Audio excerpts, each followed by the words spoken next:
On va commencer par faire l'activité numéro 2. Qu'est-ce qu'on nous dit? On nous donne cette fonction-là.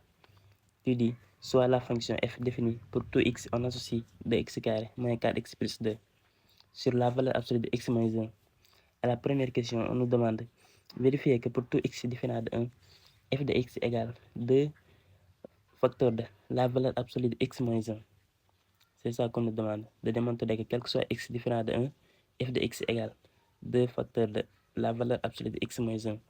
À la deuxième question, on nous demande d'en déduire que limite de x tend vers 1 de f de x. Quelle est la limite de x tend vers 1 de f de x? Voilà, ensuite, on va conclure avec le théorème là. On va vite passer à la correction de l'exercice et ensuite, on va venir voir le théorème. Voilà, on nous dit vérifier que pour tout x différent de 1, f de x égale 2 fois la valeur absolue de x moins 1. Qu'est-ce qu'on va faire? On pose f de x égale 2x carré moins 4x plus 2 sur la valeur absolue de x moins 1.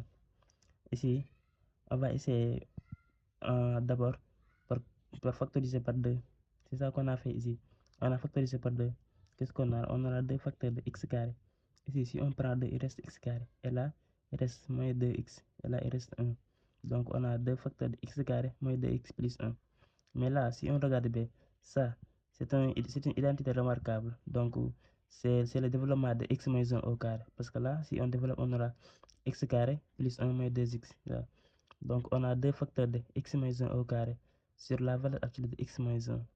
Or, la valeur absolue de x moins 1 au carré, ça donne toujours x moins 1 au carré. Parce que la valeur absolue de a égale a si a est positif et égale moins a si a est négatif. Or, un carré est toujours positif. Donc, si on a x moins 1 au carré, on peut écrire égal à la valeur absolue de x moins 1 au carré. Donc, ce qui va nous donner égal 2 facteurs de valeur absolue de x moins 1 au carré sur valeur absolue de x moins 1 au carré. On nous avait dit que pour tout x différent de 1, si x différent de 1, donc x moins 1 ne s'annule pas. Donc, on peut diviser par x moins 1. Et si on divise partout, si on divise par x moins 1, donc on aura une simplification là. Ici, ça va se simplifier. Le carré là est x moins 1. Donc, qu'est-ce qui reste? Il restera 2 facteurs de la valeur absolue de x moins 1.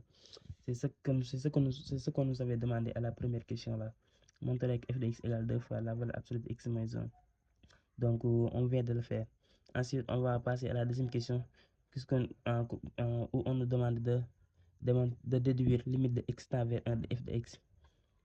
On a ici, on va vous rappeler que, qu'est-ce qu'on va dans cet exercice? On va utiliser le prolongement pour continuité. Or, après, on va voir ça dans le théorème.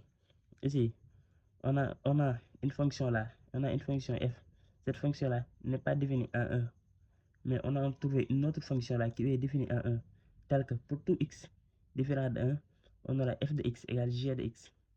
Voilà, donc cette fonction là que j'ai nommée g, si cette fonction là était g de x, voilà, pour tout x différent de 1, cette fonction là sera égale à cette fonction. Si quel que soit x différent de cette fonction là égale à cette fonction là. Et si on a ce cas là, pour déterminer limite de x tend vers 1 de f de x, on peut calculer tout simplement g de 1. Voilà, après avec le théorème, on va démontrer ça plus clairement. Donc ici, pour calculer limite de x tend vers de f de x, on peut tout simplement calculer f de 1. Or, f de 1, c'est ça qu'on a. On a deux facteurs de 1 moins 1 égale 0. Donc f de 1 égale 0. On peut conclure que limite de x tend vers de f de x égale 0. Voilà, avec le théorème, c'est ça qu'on avait utilisé. Soit f une fonction définie sur un intervalle ouvert i, sauf peut-être un réel a de i. S'il existe une fonction g définie sur i, continue en a tel que g de x égale f de x, pour tout x différent de 1, alors on a limite de x tend vers a de f de x égale g de a. C'est ça qu'on avait utilisé. C'est ce théorème-là qu'on a appliqué avec cette activité-là. Ici, à la deuxième question, on déduit les limites de x tend vers 1 de f de x. Pour ça, on avait démontré que f de x égale 2 facteurs de la valeur absolue de x moins 1. Donc, pour calculer limite de x tend vers 1 de f de x, on peut tout simplement calculer f de 1 ici. Voilà, on peut tout simplement calculer f de 1. Parce qu'on l'a dit dans la propriété. S'il existe une fonction g de x égale f de x pour tout x différent de a, ici, quel que soit x différent de 1, on peut simplifier par la valeur absolue de x moins 1. D'ailleurs, c'est ça qui nous a donné deux facteurs de la valeur absolue de x moins 1. Donc, si on a ça, on peut utiliser directement, on peut calculer directement la f de 1. Donc f de 1 sera égal à la limite de x tend vers 1 de f de x. Voilà, on arrive à la fin de cet exercice et merci beaucoup pour tout.